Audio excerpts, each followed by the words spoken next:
What's up, War Report family? Your boy C Dub here as we get ready to start the pregame show for Auburn as they take on the Texas A&M Aggies. Night game. Pretty sure it's a lively atmosphere at Jordan Hare. Last home game of the regular season. It's your boy C Dub here. Dylan from the College Loop will be joining shortly. Guys, listen. A&M is favored to win. Uh, the line has moved. It's a pick 'em type game. These two teams are pretty comparable, statistically at least. Ike did a breakdown. We posted a video yesterday where Ike broke down the numbers defensively. Dylan and I will begin to talk about that in a little bit. But these two teams are very comparable. A&M likes to run the football. Um, Marcel Reed, their running game, they're averaging 212 rush yards a game. Auburn is only allowing teams to rush at 104 yards per game. The over and under for this game is 46 and a half. That's appropriate. That seems accurate to me. I expect this to be a low scoring game, and it seems like Vegas expects this to be a low scoring game as well. Uh, the storyline of this game is offense, and that's pretty much been the story for Auburn this entire season. Statistically, Auburn looks pretty good. It's kind of frustrating to see an Auburn team look comparable, an Auburn team that's fighting to be in a bowl game statistically measure up to a team that's fighting for a playoff spot. It's kind of maddening to see that, but obviously with some of the turnovers that we've seen, especially early in the season for Auburn, the missed opportunities at key points in the game, uh, it's interesting to see that these two teams statistically are similar, but again, the records are just drastically different. I'm going to bring Dylan in. Dylan, are you ready? Bringing Dylan in of the college group. Say something for me. I think we were having some problems earlier. Yeah, I found out I Okay. accidentally like turned the volume down on my mic. Didn't even know that when I was like messing with it. I didn't know that was the volume button. So learn something new every day. Now you know. Now you know. Now you know. I was just talking about statistically. You did a breakdown yesterday as well. I actually watched the College Loop and kind of. I already know your prediction. We'll talk about that in a minute. You get to go into that. But I was just saying how what's so frustrating when you look at these two teams statistically, how eerily similar they are, yet one team is fighting for a playoff spot and the other team is just fighting to be bowl eligible. And I mentioned just some of the missed opportunities offensively for this Auburn offense. And this is pretty much to me the storyline of this game in terms of offensively, who's going to make plays for Auburn? Who's going to make plays for A&M as well? But to me, it's the same thing every game. Late in the game, who's going to make a play? What are your thoughts about that in terms of when you looked at the statistics and how similar these two teams seem to match up with each other? Yeah, because I did the numbers on this on the College Loop. Auburn, the better passing team, and of course A&M, the better rushing team. They run the ball a lot more than Auburn does, which in that case, Yeah. Auburn should run the ball a lot more than they do. Um, Basically, looking at the defenses too. I mean, everything about these two teams are just mirrored. The defenses are both good at forcing incompletions and turnovers. The offenses, well, turnovers different a different part. I mean, not talk about turnovers quite yet, because that's a whole other conversation for Sure. for these two teams. Because both teams have a balanced attack in the way that they both can run the ball very well and find ways to make plays down the field passing wise. Looking at Marcel Reed, he's one of the best dual threat quarterbacks in the SEC, and he's definitely outplayed Connor Wegman in every regard. Even when they gave Connor Wegman his job back, he still found a way to come back into it and start winning some more games.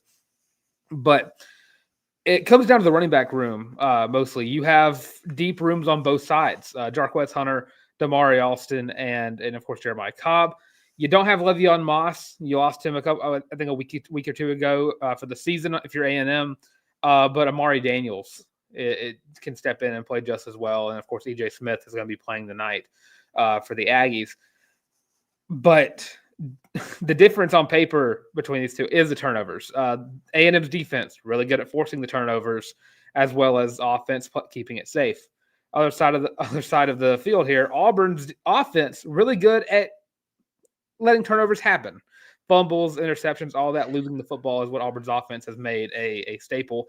And Auburn's defense, while being one of the best in the country, top 13 in the nation, not really a team that gets turnovers all that much. I think that's the stat, Dylan, because I think as this season has progressed, Auburn has begun to cut down on the turnovers, at least offensively, right?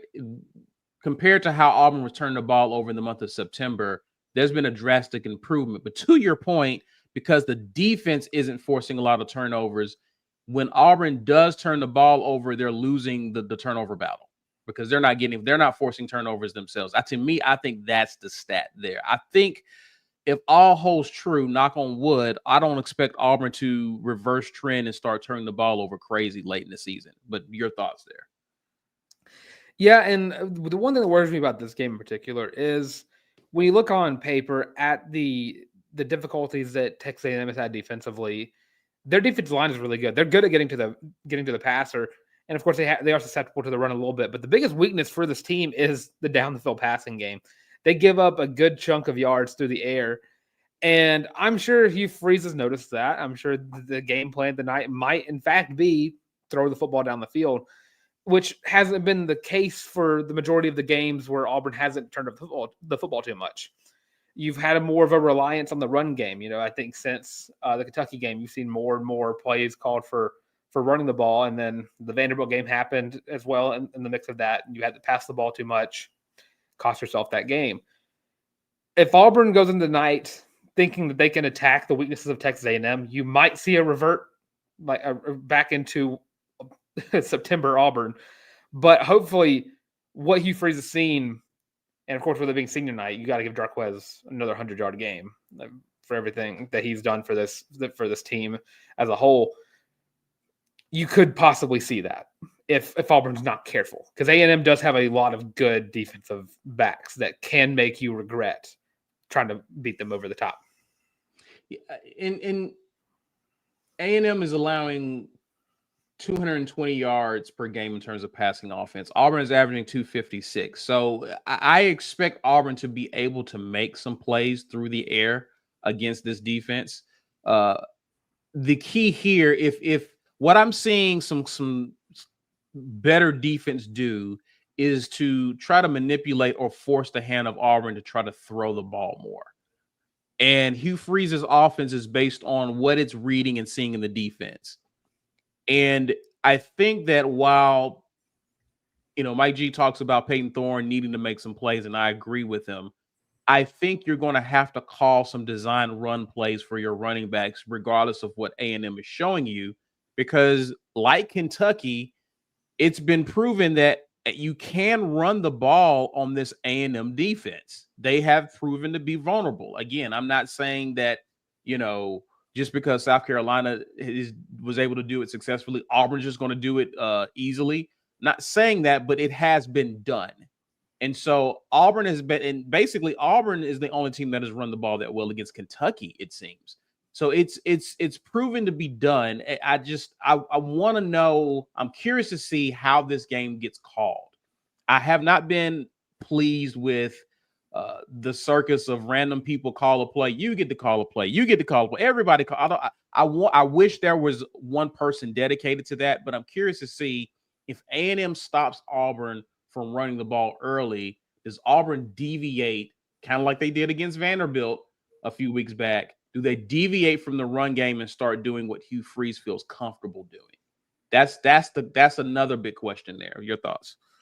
Yeah, I mean, you go back to the Kentucky game. Jarquez Hunter struggled a little early into that game. The Kentucky tried to key in, but you saw Hugh Freeze kind of say, well, we're just going to keep doing it. We're just going to keep running the ball. Because with Jarquez Hunter, of course, he's one of the most physically fit guys who's ever walked through the plains. And you just keep giving him the ball. The defense is going to get tired before Jarquez does. And we saw that versus Kentucky 278 yards later. He's SEC Offensive Player of the Week. He was well on pace at that point now to get 1,000 yards on the season. And in Vanderbilt, you had the same issue happen. He got stopped a little early into the game. And instead of continuing to do that, he diverted to let's try to attack him with the passing game. So it's always going to be a tale of two or three coordinators for every Auburn game, because when you go forward, I think Derek Nix got a lot of the credit for the Kentucky game, and then they all got the blame for the Vanderbilt game. So you never know who was calling the game during the losses, which is a crazy thing. A lot of weaves get said in that.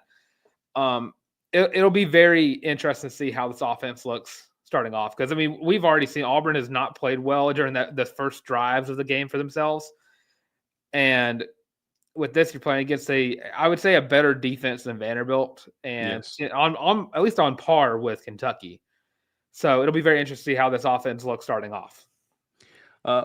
Let's talk about the pass offense with Peyton. And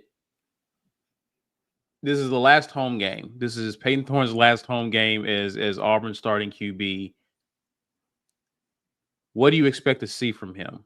Obviously, you want to see him build off of what he did against Law Monroe. And that's the thing.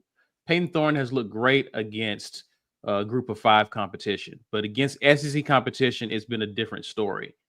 What do you expect to see with him? And again, I have not agreed with how they've utilized Peyton Thorne. I think some of that plays into why he has struggled at times this season. But what do you expect in a final home game against A&M with Peyton Thorne? Everyone said it before. Peyton Thorne is Peyton Thorne is Peyton Thorne. I don't think you're going to see a different look from PT at all. He's been pretty much average all season long. If you look on paper, Peyton Thorne's like one of, I think, a top 6 passer in the SEC, top 6 in touchdowns. I don't think he might be leading the SEC in interceptions if I'm not mistaken, but I could be wrong about that. But with Peyton Thorne, you haven't seen that building block game. You see a good game out of him. You see the Alabama A&M games. You see Oklahoma, the 3 quarters that he played very well of that one. You see ULM last week, and going forward, do you expect Peyton Thorne to build off of another win? Because we haven't seen it yet. Auburn's not been able to build off of a win all season long. Auburn only has 4 wins on the year, or corrections, only 4 wins on the year. Yes. None of them coming from. I was looking at Peyton Thorne's stats. I was like, there's a game missing on here. It was New Mexico. Because he didn't play for that game. Auburn has yet to have won a game and 2 games in a row, which is something you don't want to do for any team, really. What Auburn needs to do is they need to take Peyton Thorne and play it as safe as they possibly can. Kentucky was a good blueprint for Peyton Thorne. Those quick passes really worked for him. He doesn't have the arm to get the ball down the field for your deep threat guys. He has instances where he can get it down there, but those quick passes really work for him against Kentucky. Slants, those outs, those in routes, those post routes, stuff like that. Whenever he could hit those, you get good games out of Peyton Thorne. You got to utilize guys like Cam Coleman, Malcolm Simmons, Keandre Lambert-Smith, those guys who can make one guy miss and take the ball a distance. To me, that's your big 3. They got to get the ball. Of course. Rivaldo Fairweather needs to get the ball more. Agreed. That's been the case all season long. So I don't think, because I haven't seen it yet, Peyton Thorne is going to play an exciting, awesome game that built off of a program record-breaking win last week against a G5 Sunbelt team last week. So I think you got to play it safe. Quick passing game, and if you get an open look, if you think you can beat them down the field, Cam Coleman, Keandre Lambert-Smith, or Malcolm Simmons. I don't want to see anybody else outside of that 3. Let's move over to the defense and talk defensively. When you look at what Auburn has done defensively, it's been impressive, allowing 18.7 yards per points per game, a little over 304 yards per game total defense. Pretty impressive in terms of what they're allowing. A&M is averaging 32 points per game. I don't know. Did you do a Facts and All this week? Were you able to do one or no? Oh, we did. Y'all did do one. I don't know if y'all talked about this, but did y'all do Facts and All points per game? I have A&M falling far below their points per game in this game. I expect this game to be in the low 20s. Do you expect these teams to get close to their averages in terms of points per game tonight? Yeah, I think you're looking at two very good defenses playing against each other, which usually implies not a lot of points are going to be scored in this game. This game is going to be one of those one of those memes that the Big Ten likes to make fun of, because when the Big Ten has a very close, low-scoring game, it's just ugly football. But when the SEC does it, it's two powerhouse defenses playing against each other. I've already predicted it's going to be a 24-21 loss. That's true. That's true. That's a true Yeah. statement, Dylan. It's two powerhouses. Yeah. Yeah, Even whenever though one team was 4-6, powerhouse. Yeah, whenever Vanderbilt and Arkansas a few years back were playing closely, it was like, oh yeah, this is just two good SEC teams playing it close. No, they were two bottom feeders that don't know how to play football. Yeah, I said Auburn's going to lose 24-21. I think both teams get under their averages, because I think you're looking at two very good defenses. Auburn's front seven is going to be very good at stopping the run, especially with that Le'Veon Moss. It's going to make it much more difficult for A&M to get their run game started. And on the other side, I mean, Auburn's biggest weakness on offense isn't the opposing defense. It's always been the guy whoever's calling the play at whatever time. The Tower of Babel that goes on in that in the headsets is Auburn's biggest weakness. So I think that you're looking at low scoring game. I'm going to play advocate here. I'm going to play God's advocate here. If Auburn's rush defense holds serve, how does A&M beat Auburn? A&M beats Auburn because if your offense is going 3 and out and 3 and out and 3 and out, there have been times this year where Auburn's defense has given it those big plays down the field. Missouri is a huge case of that. Auburn had them beat every sense of the word, and all of a sudden Auburn's offense can't score anymore. Well, what happens after Brady Cook goes into the hospital, gets checked out within an hour and a half, which should be investigated by the NCAA, and get that win vetoed? You saw them find ways to get past this Auburn defense, and one big kicker here is Marcel Reed. Not only has he been pretty protective of the football, he has 9 passing touchdowns to only 2 interceptions on the season, but he's also a dual threat in every instance of that word, because of the fact that he can get around the defensive line. He's going to make a lot of guys miss, and he's going to make plays. So if Auburn's not, getting the breaks they need, and it helps that DJ Durkin really has these guys rotating in and out every few plays. But if your offense goes stagnant, A&M has some dudes that can make plays. Okay. So you have Auburn 21 scoring 21 points in this game, but you think that they'll stall out just enough to where A&M wears out Auburn's defense late in the game? I mean, we've seen Auburn outplay a lot of teams this season and score less points than them. Yeah. Okay. They'll find ways. I struggle with this one because I was leaning A&M. I was leaning A&M in this game. But when I see statistically how similar these two teams are, and you've already kind of tipped your hand. You've already said you believe that A&M wins this game. What would be the key for Auburn to win? Keeping the ball to yourself would be the biggest thing. Auburn's had a turn. I think Auburn's had a turnover in all but like 2 games this year, and even the ULM game. It was game was already over, and it was just I can't even remember what that turnover was against ULM, but I know it was a fumble. If you can maintain the football, if Walker White fumbled. Walker White fumbled. There we go. Yeah. I remember the fumble. If Auburn can maintain control of the football, if Auburn can find ways to attack A&M's their secondary without again giving to the team, I think Auburn can find a way to win this game. But you also have to play 4 complete quarters. That's been the biggest issue. And Auburn's out playing a team, they only play either half the game or 3/4 of the game. They don't play the 4. And if you want to beat a team in the top 15, you're going to have to play all 4 quarters. You're going to have to play a perfect game. And that's exactly what you're going to get at Auburn tonight. Yeah. To me, I think a key in this game is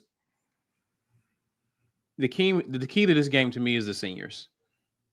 I'm looking at the Peyton Thorns. I'm looking at the Jarquez. These guys need to have monster games. Another key is we don't need Auburn trying to be cute. We need a good, competent offensive game plan tonight. And then we need to see a heavy dose of the running game. You mentioned Auburn has a stable of backs. I think that's a wash if you're not using those guys. If you're not calling plays designed to get those guys have ran the ball, especially the latter part of this season. They've ran the ball extremely well. They need to get some carries, Dylan, in this game, especially if the run is there. I wouldn't mind Auburn actually running Peyton Thorne. We haven't seen Auburn run him a lot, and I know in the offseason the plan was to protect Peyton Thorne, but this is your last home game. Like, you have one more game after this. You're fighting for your bowl bowl eligibility here. Throw the kitchen sink. If Peyton Thorne is able to run him. Like, Auburn needs to. I'm looking for some of the upperclassmen to really make a lot of plays. Obviously, you want to get the ball in the hands of a Cam Coleman. You want to get the ball in the hands of a Malcolm Simmons. But I'm looking to the leaders of this team, the upperclassmen, to really put their stamp on this game and really pull out a victory for Auburn. I am going to go, and I will admit I am absolutely bugging a little bit, but I'm going to go with an Auburn win in this game, and I'm going to say Auburn wins 23-20.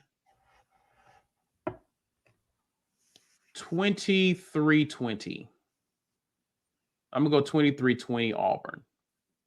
The home crowd, Jordan Hare at night is different than any other time. I think I understand Auburn has not home field advantage has not worked out well for Auburn this year, but I think something's different, and especially when it comes to teams like A&M coming in. I think this team is still playing very hard for Hugh Freeze.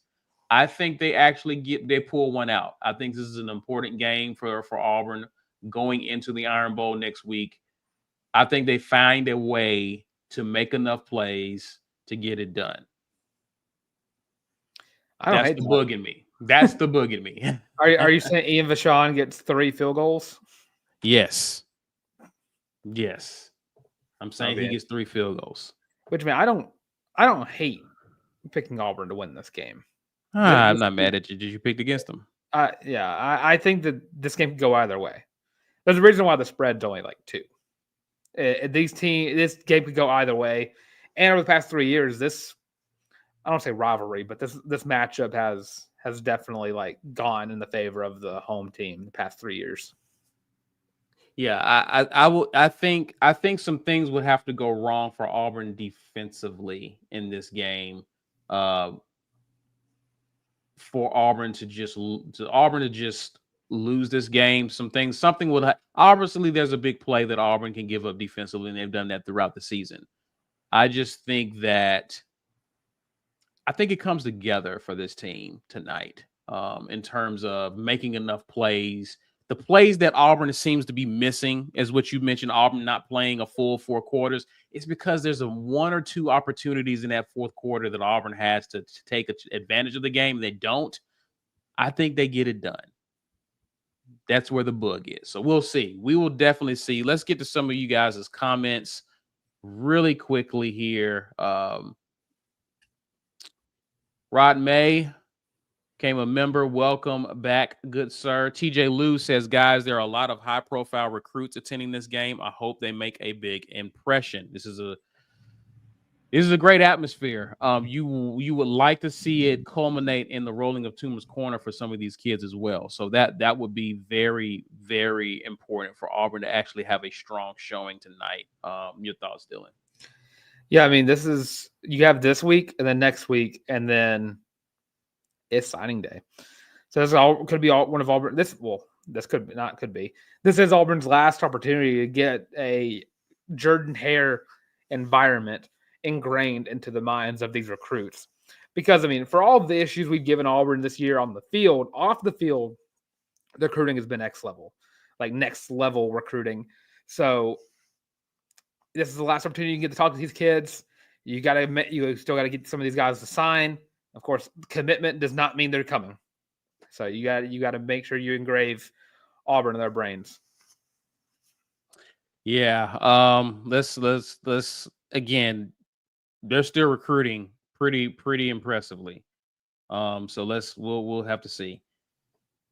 Let's see here. Elliot P says Kansas just gave a guy the ball 37 times.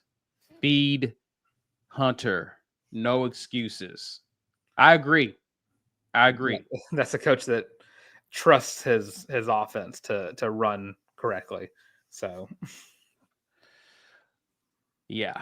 No, again, it's Hugh Freeze has proven to be a lot of a systems coach. I was hoping he wasn't. But he's a systems guy. And obviously there's nothing wrong with your system, as long as it works. Or you have the guys who can actually run said system. But I think that given some of Auburn's issues roster-wise in terms of who you can get to run the offense, you're gonna have to modify it a little bit.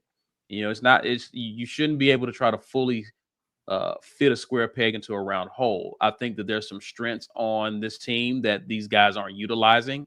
There's some guys who should have the ball more in their hands that haven't been doing that. I hope that my hope was that this coaching staff would tinker and tweak this offense. And I wouldn't expect us to truly see Hugh Freeze's offense perhaps maybe into year 3, but little sprinkles of it throughout the season this year. Hugh Freeze tried to go full on RPO offense, and it looked great at times, but my goodness, we turned the ball over a lot at times. And so he's dialed it back. I just hope he kind of tweaks it a little bit more to where we're getting the ball in the hands of our playmakers. That starts with number 27. Justin Thomas says, I feel like we should win, but every time I feel this way, we lose. Oof. Yeah, because we've lost a lot lately, Justin. That's probably why you feel that way. Dylan, your thoughts there? I think I've said before on the show that this season has felt worse than the 3-9 2012 season because I knew Auburn was bad all throughout that season, and them losing was just, well, this team sucks. This team has played good so much just to lose it in the end, and it's just been one of the most hurtful seasons I've ever watched as an Auburn fan. Nathan Long says he has Auburn winning 2017. Thorne throws a pick 6. Auburn D gets a TD, so it's a wash. Okay, so they're going to trade. They're going to trade turnovers with each other. So, but Auburn comes out on top. Has Auburn's defense scored a touchdown this year? I don't think they have. They've had opportunities to, but they've dropped either a pick or they've had opportunities, but it hasn't quite come into fruition. Yep. So that's pretty much it, man. Listen, we will be here at the halftime. Let's be here. We'll be back at the halftime show just to give our thoughts on how the first half goes. Guys and ladies and gentlemen, enjoy the first half. Dylan will be here with me. We'll give you our thoughts. We want to hear your thoughts, and we'll also be here for the post game as well. Probably be joined by a few others as well. This is the pregame show. Enjoy the first half. War Eagle. War Eagle.